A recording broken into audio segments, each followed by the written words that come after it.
Dans le drame de l'abîme où se trament tous les cris, s'élève le chant des opprimés. Sous le poids du désespoir, dans le noir de leur déboire, s'élève le cri des condamnés. Une image qui frémit sous la rage de l'ennemi. N'y a rien de bon dans ce monde. Le Fils de Dieu.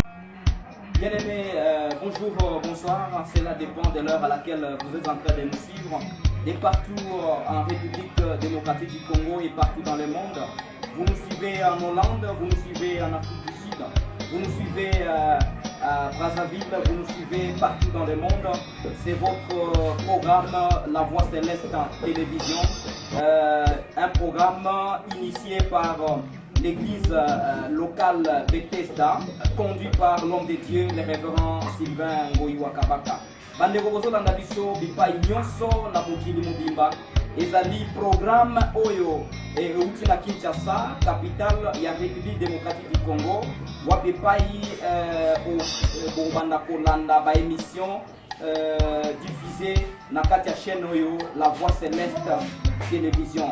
Les autres sepeli bien-aimés dans le Seigneur, bozolanda biso na Kinshasa, bozolanda biso na Brazzaville, na Hollande, partout dans le monde entier, au travers chaîne Nabino Munenoyo, La Voix Céleste Télévision. Les autres Sabino condensé, il y a des images, tout ça là qui culte Nabiso na église Bethesda, le 11 décembre 2018. Wapepai, l'homme de Dieu, le révérend Sylvain Ngoyiwa Kabaka, à l'Obelaki sur thème Mokoya Motuya, celui qui cache ses transgressions ne prospère point. Motoya zobomba masumu na ye, motoya zobomba mabe na ye, akufulu kate. Alors, sans beaucoup de commentaires, bien aimés dans le Seigneur, na tiki bino bolanda message et puis nous allons rentrer pour clôturer ce programme. Merci mon canal Zambé.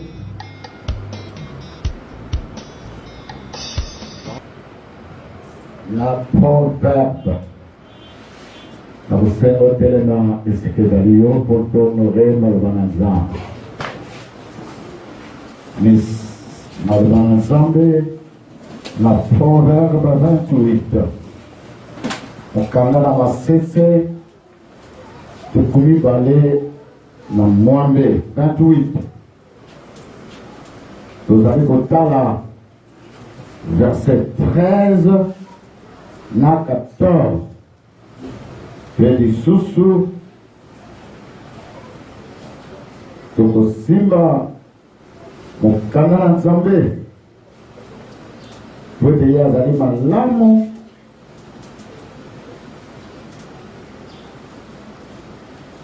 na Psaume 145, 19.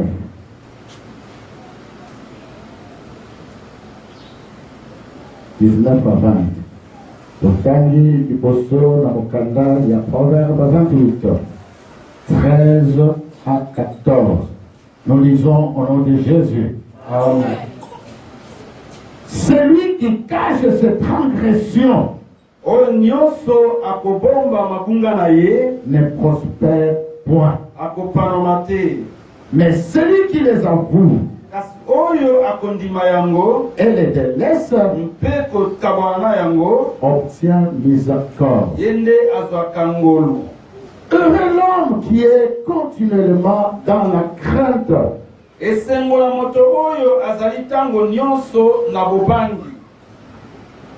Mais celui qui endurcit son cœur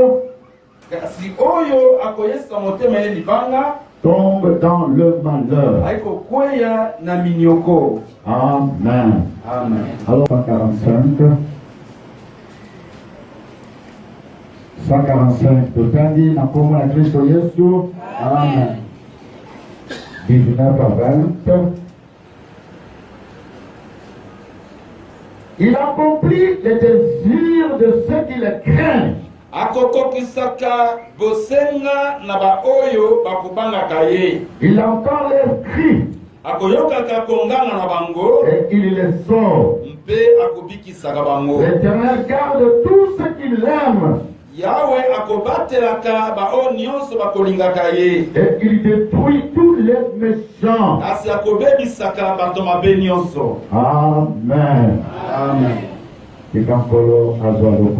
Amen. Tofandi nakombo nakolo Yesu.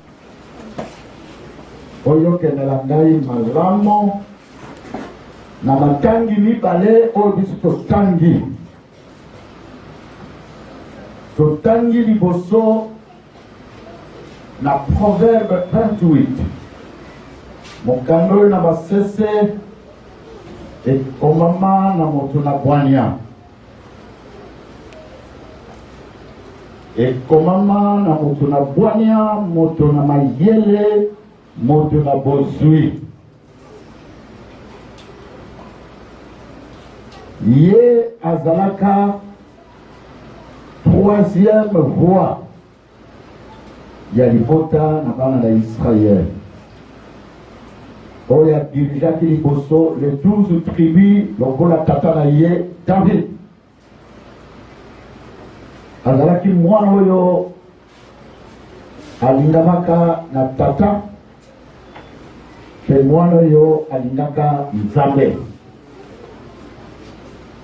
Mais David a préféré, David a préféré à Lindaka et wane komiye mo bange wane komiye mo kolo atika pouvoir na mwana oyo Solomon. Mais David a tout préparé. On va commenter le balobi au bon qui sont matériaux durables pour être mwana oyo ayeba kotonga temple de Jérusalem. Pe na bozui bokonzi na esika na tata na ye David Bible azali kolobete alukaka Nzambe. De lui-même il ne pouvait rien. Boyokanga alukaka Nzambe mpwete na ye moko akosala eloko te. Il était encore jeune. David atikeli ye bampaka atikelaki ye baconseiller. David atikelaki ye basacrificateur balévite. Devant batu wana Salomon azalaka mwana moke. Quand babandi bokonzi il chercha l'Éternel. Alukaka Nzambe. Père, bon Dieu l'a dit pour l'Éternel, Dieu de mon père David.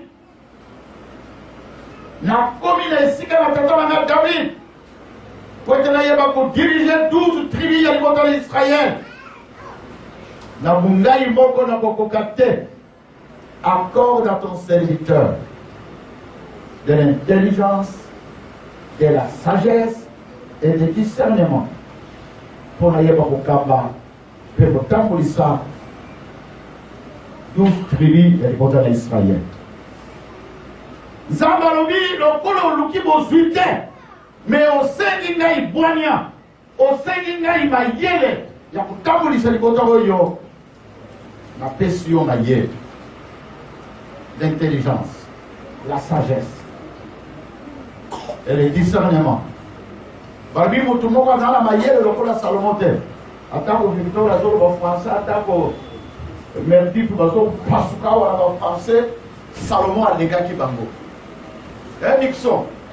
So que tangi Bible malama alegaki patu na mayele pe na bwanya. Donc biso tozali kozwa oye kitila biso na ngolu. Bible a l'objet de Nzamba pesaka ye bwanya mayele. La Bible a l'objet a pesaka ye même bozui o ya sengate. A tondi saka ye na bozui. A tondi saka ye na bilo. Parmi 3 ans de son règne, il est bandeli. Yarombula Misato, il y marcha dans la voie de David, son père. A tambula kanandela na David tatana ye. Personne n'a qui Nzambe. Na lolenge esali malamu. Mpe Salomo aye kobongwana kobanda na 4e règne na ye. Aye kozwa toli ya bilenge. Aye kolanda bavie wana te. Tala oyo esengeli osala. Tango abandi kosala oyo lokola David tatela asalaki te, royaume na ye kawanaka na biteni mibale. Yakomaka kodirige 2 tribus. Et les 10 tribus ekomaki na motu mosusu. Yoka soki yo kotambola na lolenge ya malamu te, Nzambe akokabula yo. Soki yo kosala koyo esengeli te, Nzambe azali na makoki ya kodétruire même misala na yo. Totangi na proverbe ndenge nalobaki na proverbe 28 ezali maloba azoloba na fin ya discours na ye ndenge oyo alobaka na Ecclésiaste naloba na suka ayimiye komisa repentir abili motana Israël nyonso ezali pamba. Tout est vanité, vanité de vanité. Moto nyonso esengeli abanga Nzambe. Moto nyonso atambola na buyebi ya kuyeba Nzambe. Kotambwisama lokola bontaba te. Kotambwisama lokola bonyama te. Bomo ina mwana na moto esengeli tambola na or na lima. Nde yo okomona loboko na nguya Nzambe. Abi moto na moto ayeba kumi se respecte. Otosaka Nzambe mpe obangaka ye nde na nzela wana okomona loboko na nguya makolo. Ezali bino libota na bana na Nzambe. Azoloba na chapitre 28 libota na Israël bobombaka mabe na bino te. Celui qui cache cette transgression ne prospère point. Dans le commentaire balobi, celui qui cache cette transgression, premièrement, il ne sera pas soutenu. Ah, vous avez soutenu, t'étais aussi maté, dans le bok na nguya na Nzambe. Celui qui cache, c'est faux. Mutu oyo kobomba mabe na ye. Mutu oyo akuyeba koyambula mabe na ye te. Il ne sera pas soutenu. De deux, celui qui cache ses transgressions ne réussira point. Akolonga soko mokete. Nyonso yo kosala okomona elonga te. Troisièmement, celui qui cache ses transgressions n'aura pas de succès dans sa vie. Succès to bomengo, to ko sepela. Akobanda ko sepela kate. Na vie chrétienne na ye, to na bomo ina ye. Bato ba bomba ka mape. Yo so koma mondimi. Ozali mwana na Nzambe. Oso bomba ka mape. Mape yango ezali kokola lokola ngomba. Yebaka ete tu ne seras pas soutenu. Et pas une azab. Ako simba yote. Ako bundilaka pe yo bitumba te. Attaque le diable a dit que rôder pour ça va projet.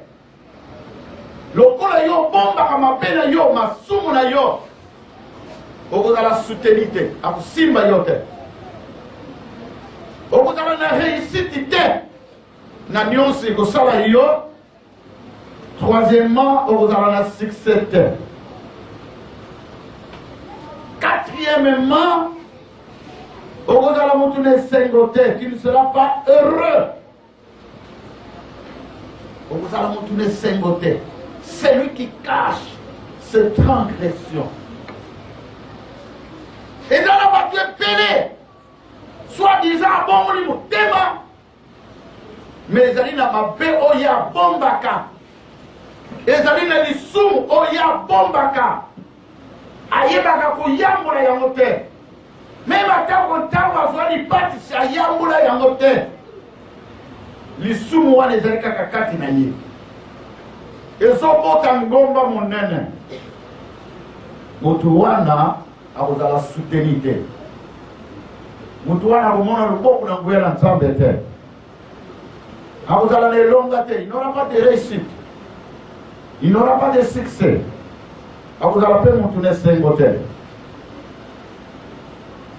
C'est lui qui cache ses transgressions. Ezali na mabe oyo bombaka kilo lelo ekumi ngomba. Ezali na lisumu oyo yambolaka te ekumi kino ngomba. Lokola yango ekumi ngomba, okozala soutenu te epai na Nzambe. Lokola lisumu yango ekumi ngomba, okoresili te na nyonso ekosala yo. Okobanda kotourne na rond. Pe succès moko te. Bato bakokotanga meme mikombo na yo te. Bato pe bakomona meme misala na yo te. Ozala na succès te. Soko osali okweyaka noka. Ozokobunga etumba bakolongaka yo kaka. Que tout le temps, tu ne seras jamais heureux. Ozakaka moto na mawa. Mais toyaka kotika bango na kisasa. Tika badondwa. Yo kaka maboko na litama. Okozalaka na esengo teka kolela. Nzambe yokela ngai mawa. Toujours Nzambe yokela ngai mawa. Nasala nini tata? Ozala kobanda kosala même comparaison. Tala kingali azaboy, tala kingali azaliboy, tala kingali azaboy. Pour la nini ngai te Nzambe? Parce que tu caches tes transgressions.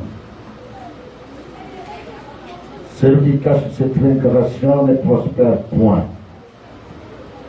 Mais Moto Yandimi, celui qui les avoue et les délaisse, obtient miséricorde. Miséricorde, et lui Koloba, le Seigneur aura pitié de lui. Zamba woyokela yema wa. Moto ya yamboli. Moto ya kiki mabela ye. Moto ya bomba lisumu na yete. Il aura pitié de l'Éternel. Il aura compassion de Dieu. Il obtiendra la grâce de Dieu. Il obtiendra le pardon de ses péchés.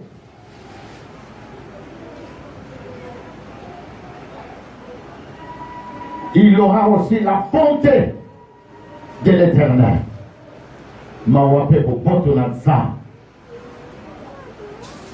La bonté de Dieu par laquelle Dieu fait grâce. À cause de Ngolu, mais si quelqu'un a puni, à cause de miséricorde. Miséricorde, il nous revêt pitié de Dieu, compassion de Dieu. Il obtiendra la faveur, la grâce de Dieu, le pardon. Et Zambé a concepté la Moutouana. Moutouana vous a créé. La personne d'Aïsaïa David. David a bombardé il était devant Dieu. David a bombardé il était. David a sali les soumons mon aile. Yaliboso a convoité pour Lula. Moi si Oyo Azali Ayete. Boyo Kangali bien, avant de miséricorde, a Luli, moi si Oyo Azali Ayete. Tant ntango aluli mwasi oyo azali ya ye te asukaki kaka na kolula te asali ekobo na mwasi wana ya moninga soda na ye asuki kaka na kosala ekobo na mwasi wana ya soda na ye te akumi kino na niveau abomisa soda wana apesi ordre baboma soda wana mpe babomi soda wana asuki kaka na koboma te akamati mwasi wana atii na ndako na ye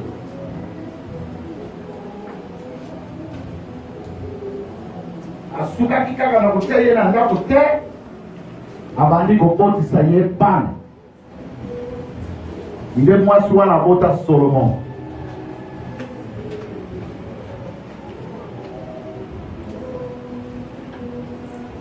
Mais Nathan, il est ensemble avec David. Qu'est-ce qu'il a fait? Aluli mwasi aba asuki kaka na kolula te asali na ekobo asuki kaka na kosala ekobo te atia zemi mpe mwasi ayebisa te na kumi na zemi babengi mobali na ye mobali na aboyi kokenda kolala na ndako apesi ordre mpe babomi ye abi kende Nathan le prophète va lomana David na mboka na ye ezali na bato mibale moko azali mozwi moko azali mobola me mozwi ayambi bapaya na ndako na ye le riche il a reçu des visiteurs chez lui azala bameme ebele azala bangombe ebele me na esika etaleisa bapaya na ye na meme kouta na elanga na ye akei koboma limeme ya oyo azalako kaka limeme moko David asiliki cet homme mérite la mort et il payera 4 fois limeme wana ye azali mozwi vraiment na mboka oyo Israel akamata limeme moko ya ye oyo ezalako kaka moko mpe motu wana azali privé na eloko te Nathan alobi mais cet homme-là oyo azali mozwi aza na bameme ebele c'est toi David non vous êtes établi roi 3e roi dans les côtes d'Israël tu as convoité la femme de ton soldat ndenge nini ozwi ye akumi na zemi mpe obomisi mobali na ye ebimisi yo de oyo kofuta lisumu wana 4 fois limeme wana et tu vas mourir. David a lui dit, maître, lisez un peu Psaume 51. Psaume 51. Psaume 51. Verset 7, c'est mieux. Nous lisons au nom du Seigneur. Amen. Au chef des chantres, psaume de David. Lorsque Nathan le prophète vint à lui, après que David fut allé vers Bathsheba, oh Dieu, aie pitié de moi dans ta bonté. Oh Yahweh, Selon ta grande miséricorde, efface mes transgressions. Lave-moi complètement de mon iniquité. Et purifie-moi de mon péché. Car je reconnais mes transgressions. Et mon péché est constamment devant moi. J'ai péché contre toi seul. Et je fais ce qui est mal à tes yeux. En sorte que tu seras juste dans ta sentence. Sans reproche dans ton jugement.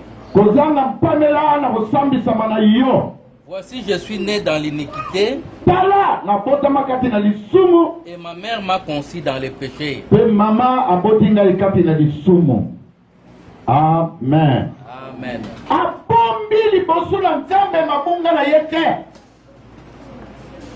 Simana mabunga na ye komoni sama abandi kolela nde ya mutu olobi ete abombi mabunga na ye te masumu na ye te abi oh Dieu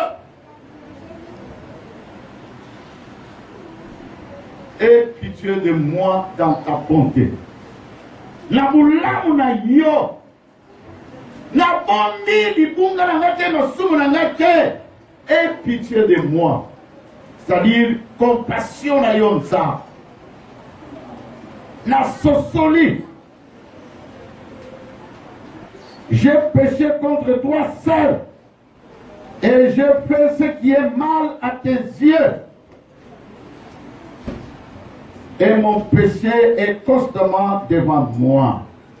Purifie-moi de mon péché, car je reconnais mes transgressions. Na yebi oyo ngai na sali. Na bombi mabunga na ngai te. Na bilulele na ngai na lulaki mwasi oyo azali mwasi ya moninga. Pe na botisi mwasi ya moninga. Na bomisi mwasi ya moninga. Pardonne-moi, oh Seigneur. Je reconnais mes péchés.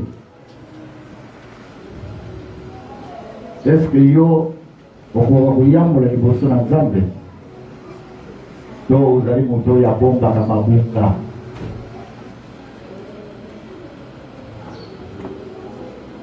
Soki olingi ozala favorable devant Dieu, soki tolingi tozala bato oyo babungi liboso na Nzambe, Nzambe ayokela biso mawa. Il faut tososolaka mabe oyo tosalaka mpe kotika. La proverbe, celui qui les avoue et les délaisse obtient miséricorde, c'est-à-dire il aura le pardon de Dieu, il obtiendra la grâce de Dieu.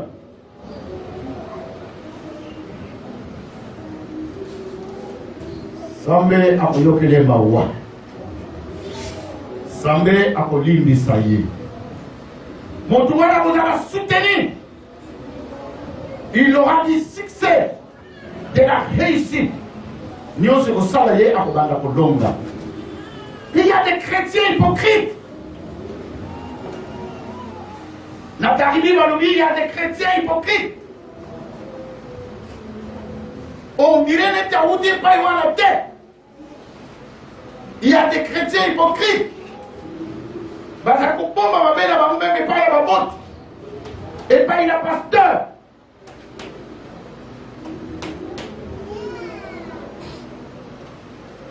Azali muyibi nano a dénoncé na mukimuyibi na yete bato ebele bazaba miyibi bamama ebele bazaba miyibi batate ebele bazaba miyibi bana ebele bazaba miyibi koyiba baboti koyiba bango na bango koko na ngai ya moke mwana première année primaire bazoyiba ye bakaye l'école. Parce que vous avez pas cahier de corps. Vous avez fait la sac na ye. Vous allez au l'homme tout le temps, au fond la sac ya pas. Au fond la sac ya pas l'école. Au tiers ma boque la poche ya mobile. Au tiers ma boque la sac ya moisi. Vous avez pas même tata na yo. Vous avez pas même maman na yo. Il y a des chrétiens hypocrites. Nana Salibo, il n'a jamais avoué que papa ngaï, maman ngaï. Nazalaki na mwana ya musali ya Nzambe moko azwi moninga na 10 000. Abi bazali 3 bana wa. Mais nani azwi 10 000 na ngai? Moko alobi ngai. Lukuta wana munoko ndeyo. Ozopika likolo na kobuka lukuta. Mama zotuna yo nana salibo. Mutazo ndi mazate tata zotuna nana salibo.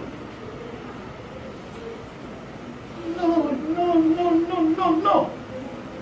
Ma pepe ne ma casse. Dans son téléphone, il y a $70. La paix, ça m'a plamé. Plamé, il y a un protocole. Le téléphone n'a pas si. Le téléphone a pris la prise. Charge. Il colonne un congélateur. Ngai na zoki na kulala na muni téléphone wa. Alala avant, ala mukana ba 21h téléphone ezate. Nana si téléphone. Nana bondi. Nana si téléphone.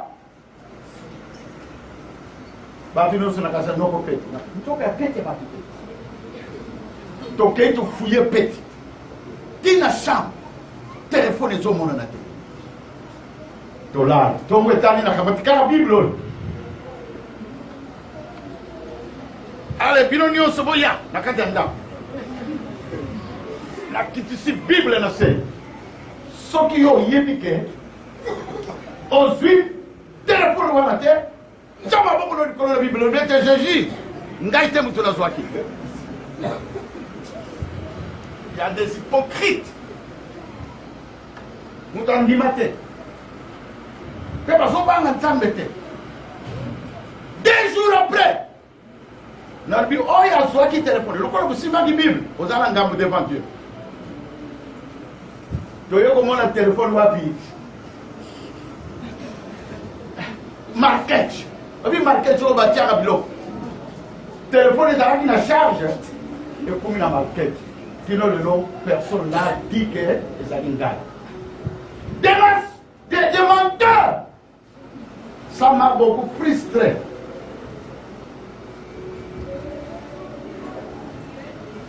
Na musala na famille ingénieur zoyiba mikate nanga. Il y a des menteurs, il y a des voleurs. Mikate, est-ce que yo ko yiba mikate mais yiba mikate.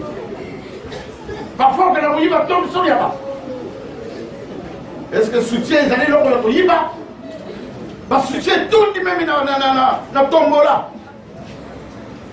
Mais yo zo ke no yiba na mona ki ba zo peka maman mo bimbo pona ko yiba kaka soutien.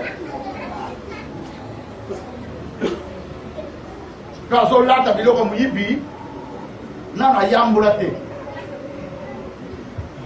Soko zali muyibi okokota na bokunzi na likolo te. Nano yambula te. Otiaka maboko na poche ya mobali.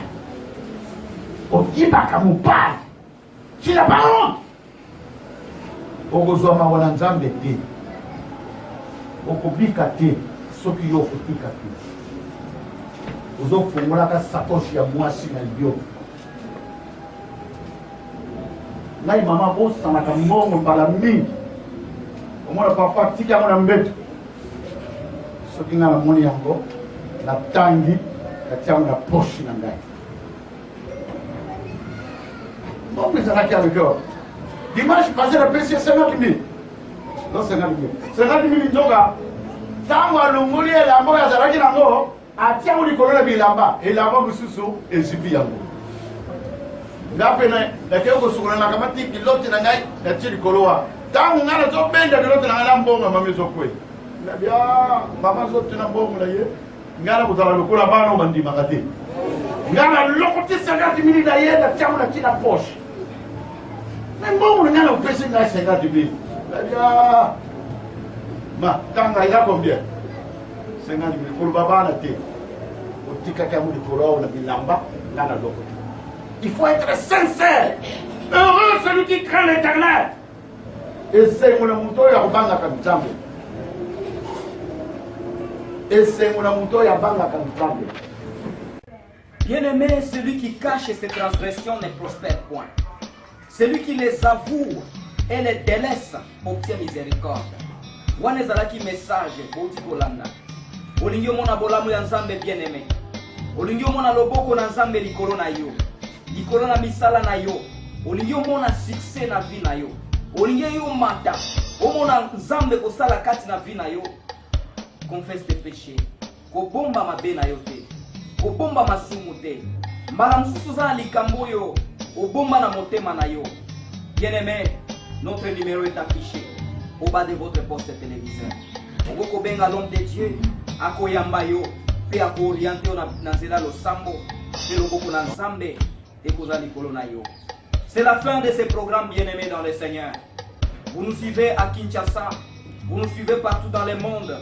Vous en avez besoin, il y a un message oyo. Vous pouvez télécharger, vous pouvez s'abonner à la chaîne de YouTube, La Voix Céleste de Télévision. Et Nzambe a kozangate ko pambola yo. Tika te Nzambe a pambola yo na kombo na Kristo Yesu.